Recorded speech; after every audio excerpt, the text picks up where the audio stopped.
Please, if you could just make sure to take all of your rubbish, take all of your litter. I know that you will, we're vegan, so we give a damn, which is nice.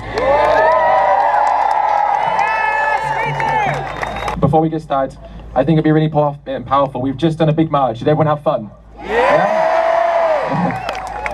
It was alright. What I think would be really nice is we've celebrated, we've been loud, we've cheered, we've fought together in unison, but we must remember who we're here for and why we're here. So for the next minute, I would like complete silence, please, as we remember why we're here, the beings that we've marched for, and the reasons why we have to take to the streets, for the trillions of animals that are still killed needlessly and mercilessly every single year. If we could have a moment of silence for them, please. A moment of silence, please. Thank you. This march has taken a long time to prepare. It's taken a lot of organisation. It's taken a lot of people. Thank you to everyone who was on the streets leafleting and putting posters up. And most importantly, thank you to each and every one of you for being here today, for marching with us, for raising your voices, for standing up, for uniting, for forming a community, and for showing people that this is a movement that will not be stopped. Thank you.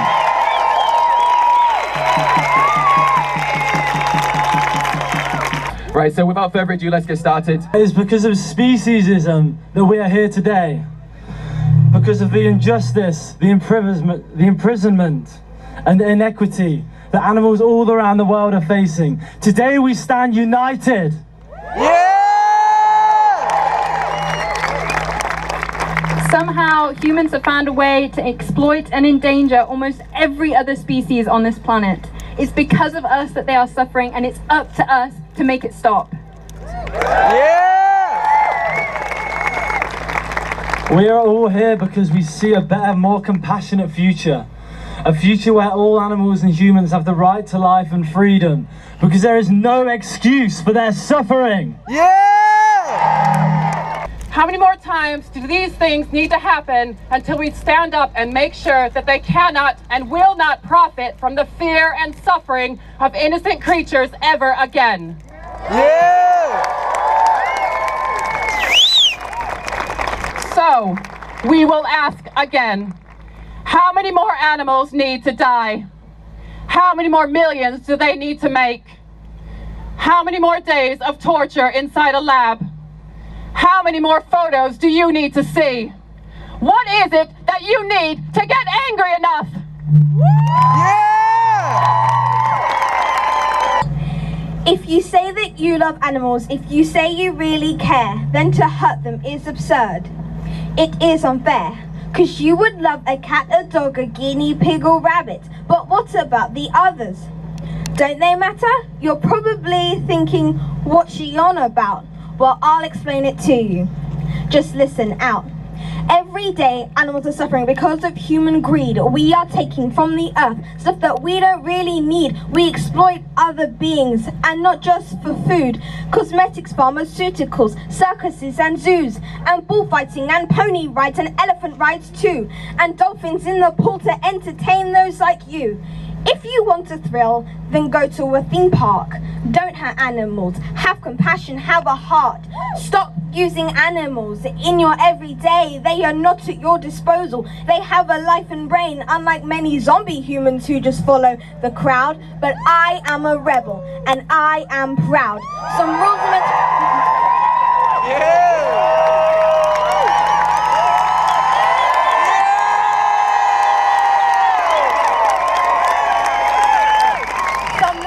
be broken or flattened to the ground. Don't believe everything they tell you at school. Stand up for what is right. Be different. It's cool. Yeah!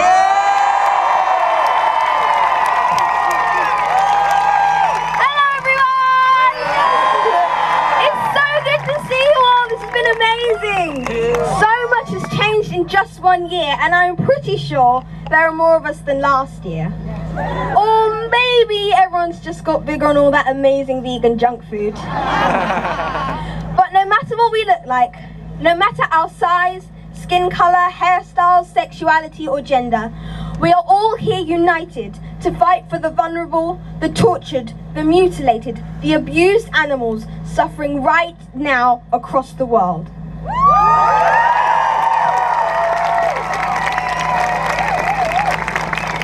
Dead now. All of the animals I've met at vigils, every animal I've seen in horrific footage. The pigs, the cows, the ducks, the chickens, the horses, the dogs, the cats, the turtles, the whales, the dolphins, the dogs, the sheep, the bees are all dead. None are safe. All animals are endangered. They didn't get a funeral or a tombstone. They got discarded as if they were nothing, no one. They were nameless and faceless to their oppressors. But we will remember them, and we will never forget what they went through. Unfortunately, we cannot save them all. We cannot save those we have lost, but we can save those who still have a chance, and that is why we are here. But don't let this be all. Don't let this be the peak. We still have so much to do and learn. I have learned a lot this year, like how I can use my voice to speak out against injustice.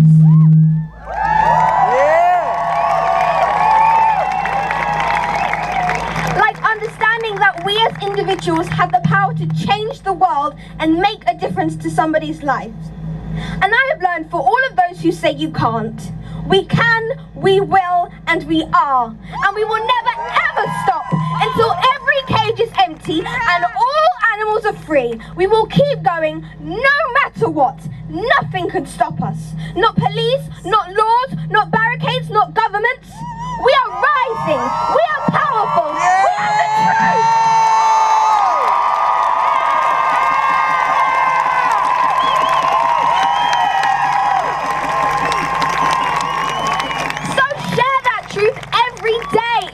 Duty, because every single animal needs every single voice. Use yours. A vegan world is coming, so bring it on.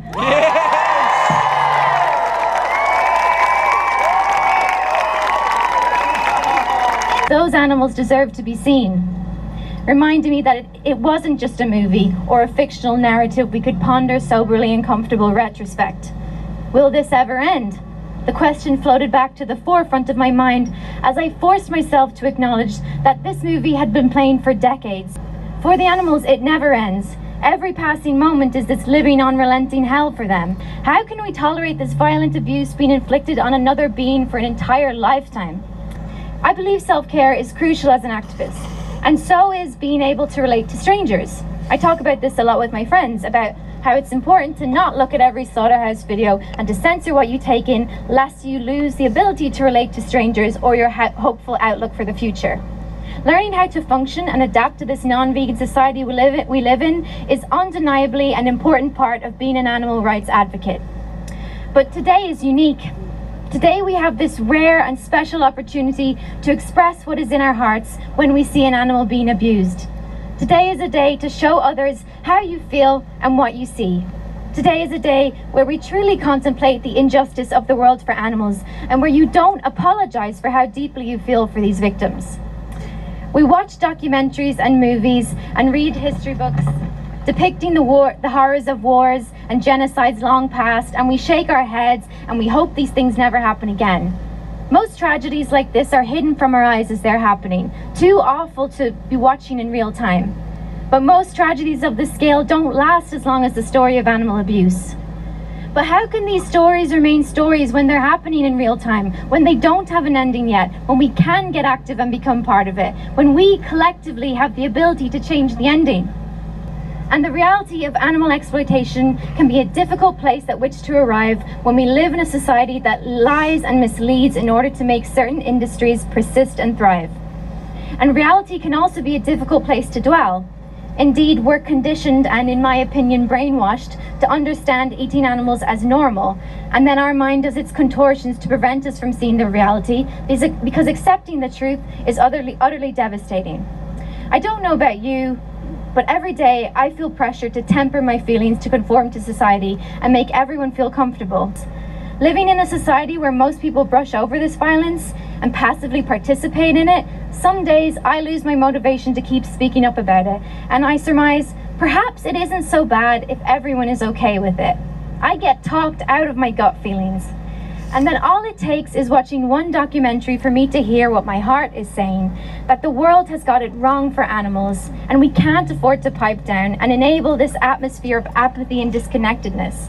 So when people ask me, "Do you mind?" I reply, "Don't mind me, mind the someone whose life was sacrificed for a meal."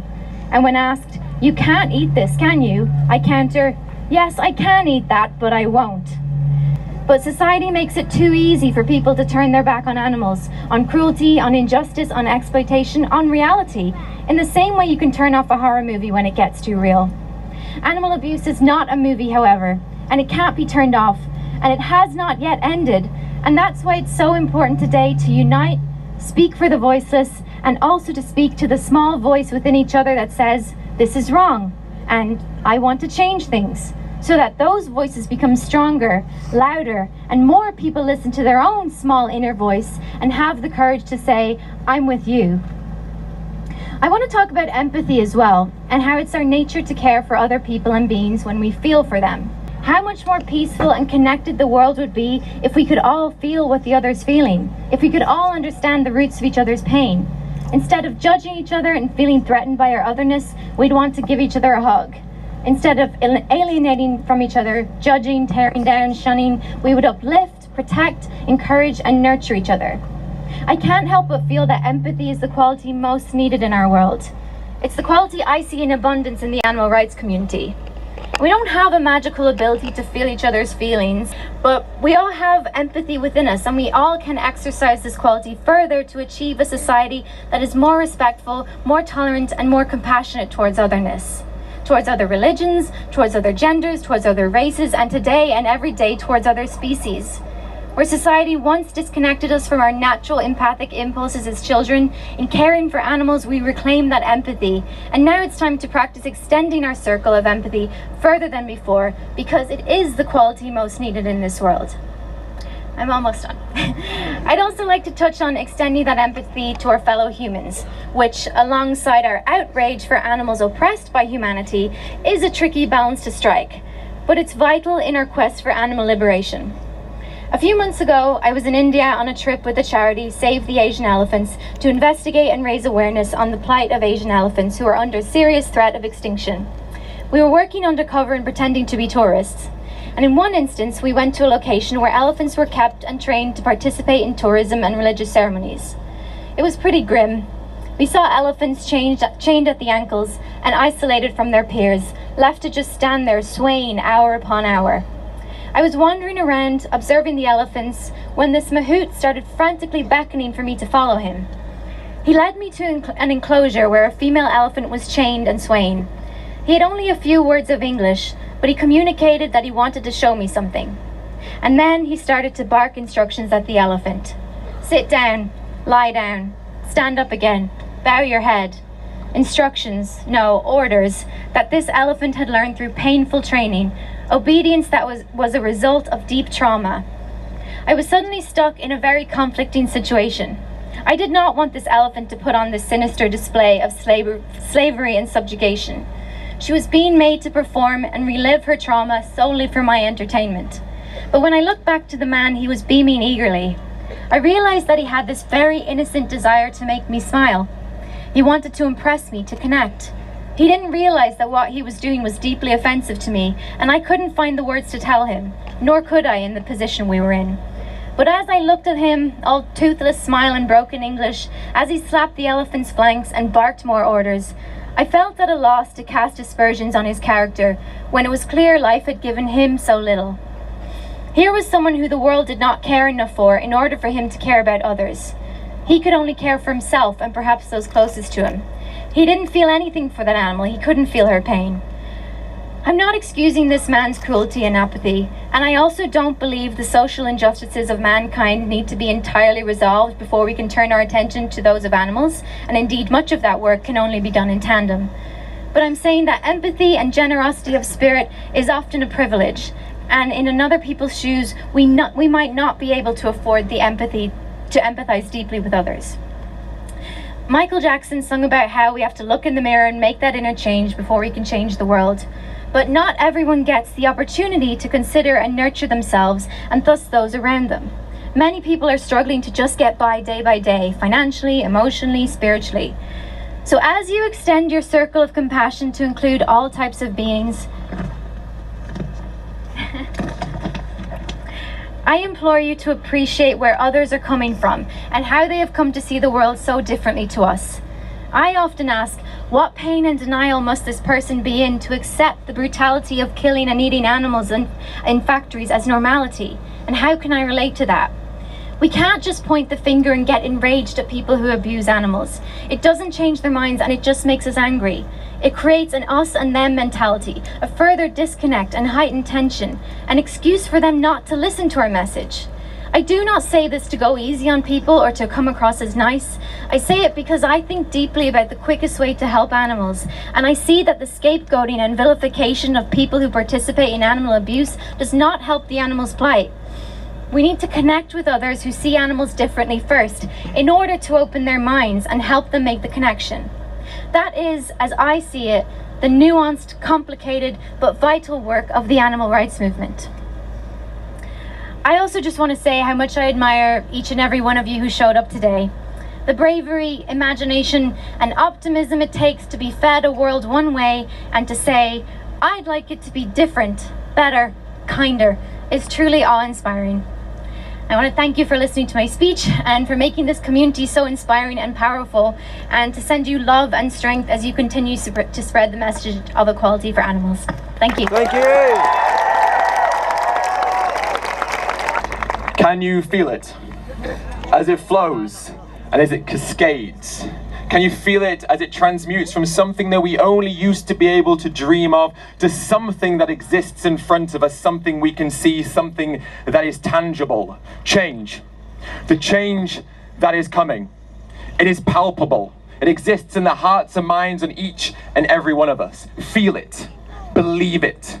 The change is coming. The sun will one day set on this world and a new dawn will rise. Out of the ashes of violence, hope will rise. Now we as a movement exist in the millions of individuals, but together we move as one. And as one, we cannot be stopped. We will not be stopped.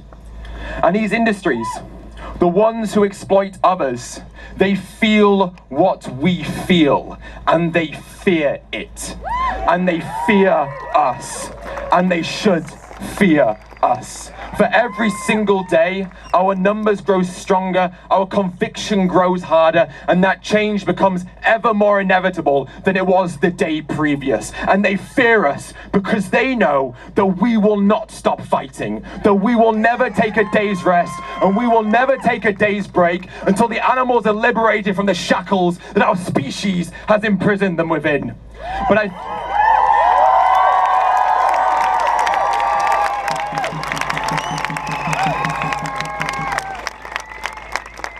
But the fight that we face is not a fight of violence. It's not a fight against nations or religions. It is a fight against ignorance and apathy. And the only weapon that we need is the truth and a voice from which we are obliged to speak it. And we must speak that truth. With every second of life that we are given, we must speak that truth. The world that we want, that vegan world, exists out there in front of us in the palm of our hands. And all we have to do is reach out and take it. It's not going to be given to us. No one is going to hand it to us, but there it exists in front of each and every one of us, waiting for us to seize it. So feel it, believe in it, see it, manifest it, but importantly, create it, make it, take it. The world that we want, we decide when it is created. And every time that we rise up and we stand up and we speak together and we fight for what must be fought, we bring that world closer and closer to the present day. The future will one day speak of a seemingly small group of people who saw the world for the violent place that it was and said that they would no longer only talk about ending suffering and oppression, they would instead demand it. And the future will see that that small group of people grew larger and larger and larger until one day their demands were met. And in that moment, when those demands were met, humanity looked at the things they'd done to non-human animals with disgust and disdain and with guilt. And they said, non-human persons, The lives of non-human persons should be treated with the same value and respect that we assign to our own lives. In that moment, we will realize that non-human persons place a unique value on their life in the same way that we place a unique value on our life. Now I want to talk about a place that I visited last year, one of the many hellholes that exists on this planet. I visited a dairy farm, and we walked into the dairy farm during the day, and we walked around and we filmed the animals as we saw them in their prisons. And we came across a pen, and in this pen there was a mother and the mother's baby. Now the farmers knew that we were there. They'd seen us, and they didn't seem to mind about us being there. And they told us they were going to take the baby away from their mother. And now we knew this is what happened in the dairy industry. We knew that every single calf that was born was taken away from their mother, normally within 24 to 72 hours of birth. And so we were faced with a dilemma. Do we leave or do we stay? Now we could leave and pretend that that suffering didn't exist. But to turn a blind eye to suffering does not mean that that suffering no longer exists. We must not turn away with our eyes what they are forced to endure with their bodies. And so we decided to stay and to see and to film and to bear witness to the suffering that was about to commence. And so I filmed as the farmer came into the pen, and he took the calf and he threw the calf into the trolley, and he wheeled the trolley with the calf away. I followed the mother. And I followed the mother as far as she could go until the farmer closed the gate on her. I looked into the mother's eyes, and I saw pain, I saw fear, I saw anguish, I saw her pleading for help, but I saw confusion. She had no idea why this was happening to her. No one could explain why we did these things to her. No animal in these situations understands why. And I thought about all the times I've been most scared in my life, and I thought that often confusion was coupled with fear. And when confusion is coupled with fear, it makes the fear feel so much more intensified, because we don't understand what's happening and we don't understand what's about to happen next. I followed where the baby had been taken to a solitary confinement pen, and I sat in front of that baby, and I put my hand through the bars, and I carefully stroked the top of that baby's head. I said, "I'm sorry." I said, "I'm so sorry." I said, "I'm sorry you're here. I'm sorry this is the life that you have been given. I'm sorry for the plight that you have been forced to face because of the actions of the species that I belong to." But then I felt like a hypocrite. It felt disingenuous for me to say sorry when I could take my arm out of that prison and leave and walk whenever it is that I wanted to. I could go home, live my life, have fun, spend time with friends and family, sleep in a comfortable bed, and do the things that I wanted to do. But that prison, for that baby in front of me in that moment, was eternal. Their life would only ever be a prison until the day that they died.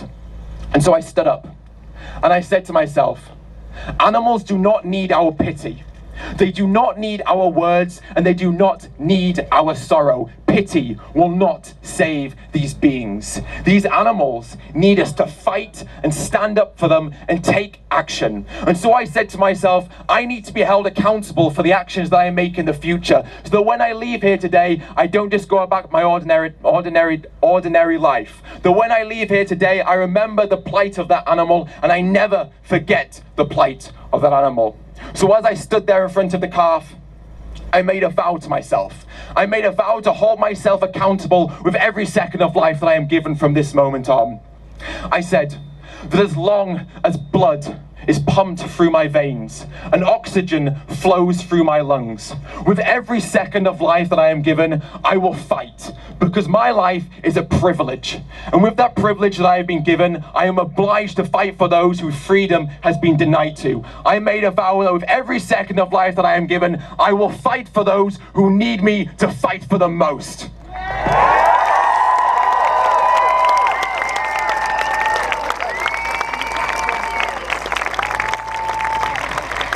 And so I ask you now, when you leave here today, will you stand up proudly? Will you hold your chest up proudly and hold your head up high? Will you stand up? Will you speak up? Will you defiantly walk towards the road of animal liberation? Our life is not just our own. Our existence is a vessel through which we are morally obliged to create positive change. Use the life that you have to create a world where compassion, tolerance, and equality are no longer considered extreme or militant, but are instead the foundations and baseline for a just and fair society. We are here today for the calves taken away from their mothers. We are here today for the hens who are exploited for their eggs. We are here today for the chickens who are exploited and murdered for their flesh. We are here today for the pigs who are locked in farrowing crates. We are here today for the lambs on the way to the slaughterhouse. And we are here today for the millions upon trillions of animals who are mercilessly dragged out of the ocean. The marine animals who are killed without any dignity or respect. We're here today for all the animals tortured in laboratories, for all the animals abused and tormented in zoos and circuses and aquariums. We're here today for all the animals who are plucked and sheared and skinned and murdered for their flesh, their feathers, their fur and their wool. We are here today for every single animal who is commodified, mutilated, exploited, used and murdered at the hands of our species.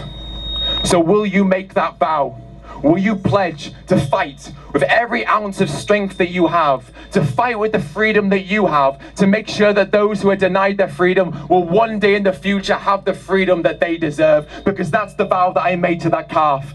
I said that although I cannot save you in this moment, I will fight to make sure that a future exists where no other animal will have to suffer in the same way that you are today. Now, what lies ahead of us will not always be easy. We will feel pain. We will feel anguish, we will feel despair, and we may even feel hopelessness. These industries will spread lies.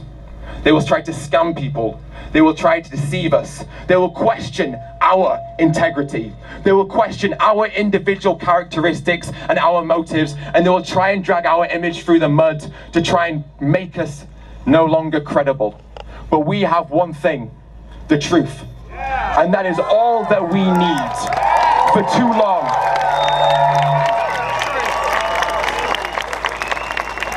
too long, these industries have deceived the public. They have lied and manipulated and scammed us. But we will no longer tolerate that. We look at these industries and we look these people in the eye and we say, no more will you be allowed to commit these transgressions upon those beings that exist on this planet alongside us, not for us. So come together. Fight together, because when we do so, when we fight in unison and as one, we can change the world. And we must change the world. The animals need us.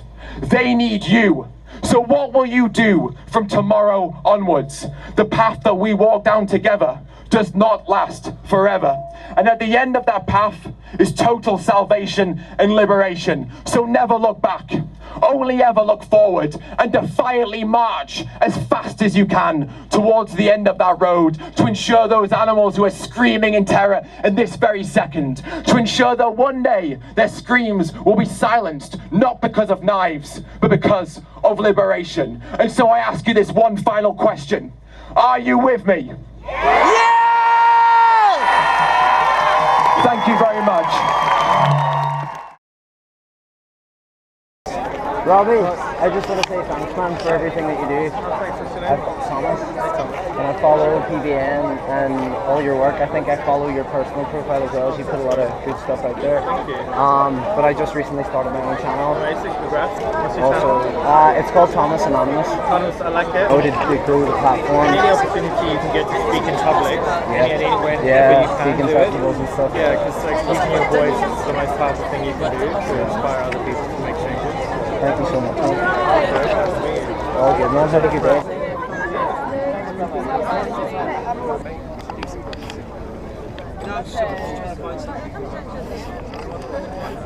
Yes, how are you? All good, all good. And I just want to say thank you. My pleasure. Yeah, and that's it. I don't want to keep you. So have a good day, and I will see you in the future. I like that very much. Yo, Price, man. Thanks very much for everything that you do.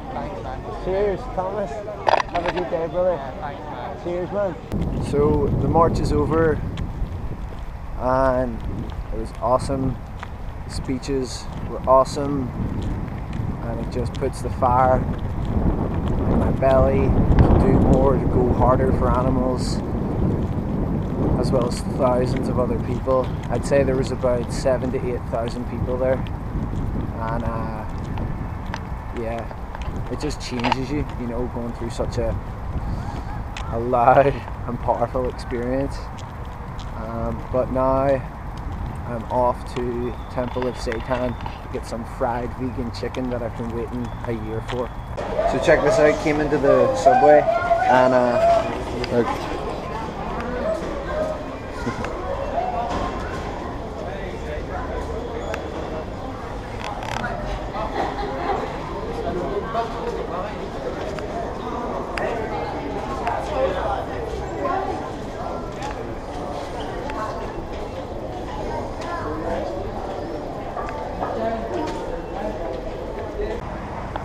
So we made it to Temple of Hackney, and here is the vegan fried chicken.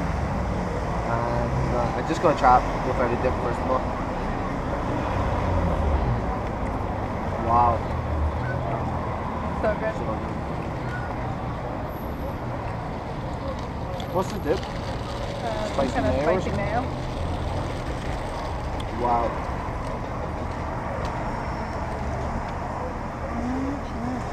So good. No need to kill animals. You can have fried chicken. Oh my god. Next we have the burger. Comes with bacon and cheese and mayo. Chicken burger. Jeez, look at that. Actually, look at that. You can see the bacon. You can see the bacon, the cheese, the mayo, the chicken burger. Oh, Lord have mercy. Let me have a little bite of her. First taste.